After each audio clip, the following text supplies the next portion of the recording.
pleasure to have you joining us, Mr. Rodrigo. Yes, it is. Of course it is, you half-witted commoner. Okay. Sir Rodrigo.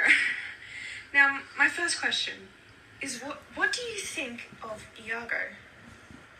The Signor Iago, in my eyes, is a very cunning and charismatic man who cares for and supports his friends in all endeavours, especially against those who have done wrong by both him and his friends. So it can be assumed that you have some trust in the former mentioned. I would say that I do trust the man, but only as far as my purse. So would you describe your relationship as professional?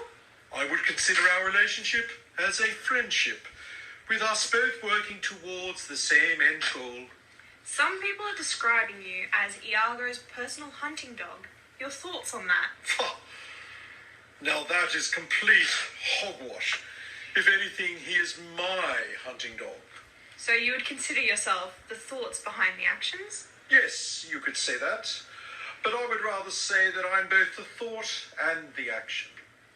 On another note, how would you describe the Venetian general Othello? Ha! What filth! The Moor is nothing but a tiresome pain in my side. If it was my choice, I would have the beast stripped of his titles and thrown into the deepest and darkest cell, and then proceed to throw away the key. Not only has he tainted the purest flower in all of Venice, but he has also mistreated my fellow compatriot Iago.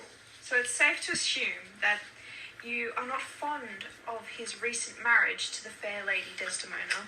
I would have to agree with the lady's father. The lady would never, in her right mind, associate herself with such filth. To think at this very moment a pure little dove could be being forever tainted by the blackened ram. The union is a sin against nature itself. Never do you see a great lioness lay with a wild boar. Though no damage caused may be undone, it is my firm belief that the fair Desdemona can still be saved, if we wipe clean of the dirt in our lives. You seem to care for the Lady Desdemona. What is your relationship with the fair lady? I was a suitor for the fair lady, only to be turned away by her father.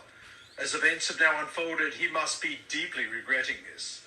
Though the rejection of her father deeply wounded both my honour and my pride, causing me to knock upon death's cold door, I gained a new meaning when my friend Iago told me of his plan to free the little dove from her cage.